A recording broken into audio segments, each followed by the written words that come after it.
ربنا يا ربنا ربنا يا ربنا ربنا يا ربنا ربنا يا Assalamualaikum warahmatullahi wabarakatuh. Bismillah, alhamdulillah, wassalatu wassalamu ala rasulillah, amma ba'd. Melanjutkan bahasan tentang kata sa'ala dalam pengertian meminta. Hal pertama yang perlu kita perhatikan adalah lirrijali nasibum mimmaktasabu walin nisa'i nasibum mimmaktasaban was'alullaha min fadlih.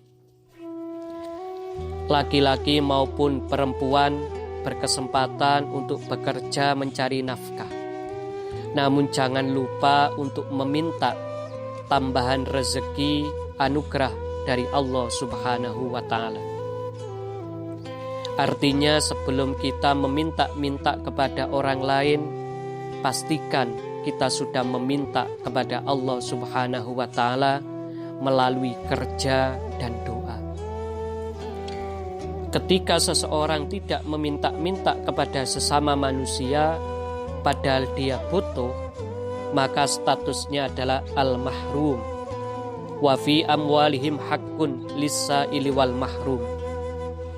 Bahwasanya peminta-minta maupun orang yang miskin dan butuh tapi tidak mau meminta-minta sama-sama berhak untuk diberikan bantuan dana melalui aksi-aksi kedermawanan, entah zakat, infak, sedekah, dan sebagainya.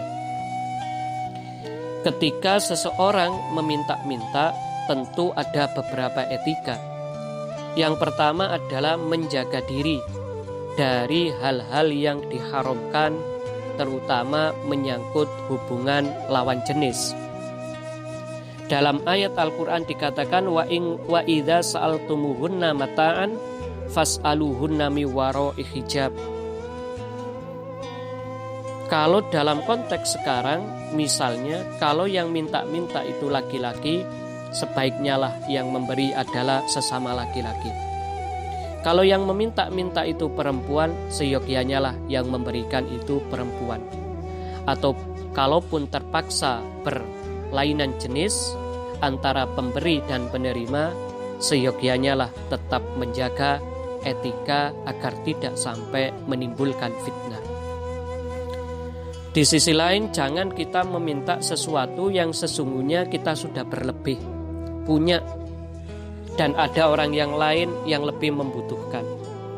Misalnya dulu Nabiullah Daud sudah punya 99 istri tapi masih berminat pada istri orang lain, sehingga disindir oleh Al-Quran, qala laqad dzalamaka bisu'ali na'jatika ila ni'aji. Dalam konteks sekarang bisa jadi orang sudah hartanya cukup menengah ke atas, akan tetapi dia masih juga mengharapkan bantuan subsidi dari pemerintah yang sesungguhnya tidak dia butuhkan. Justru tetangganya, saudaranya lah yang lebih membutuhkan. Yang demikian ini termasuk bentuk kezaliman. Termasuk yang dilarang adalah meminta dengan cara paksa. La yas'alunan nasa ilhafa. Meminta dengan cara paksa termasuk orang yang memalak, apalagi sampai merampok. Tentu yang demikian ini tidak selaras dengan nilai-nilai ajaran Islam. Akan tetapi apabila kita yang berstatus sebagai pemberi atau orang yang dimintai, maka pastikan untuk wa ammassa ila fala tanhar.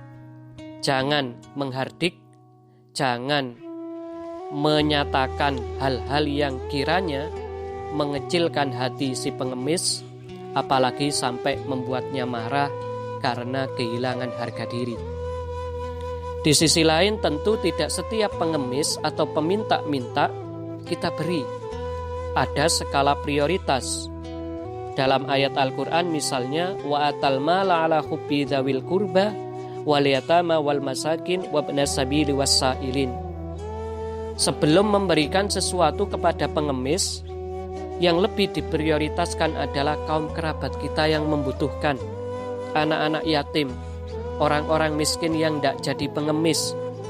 Ini yang lebih diprioritaskan dulu sebelum kita memberikan sesuatu kepada pengemis atau peminta-minta.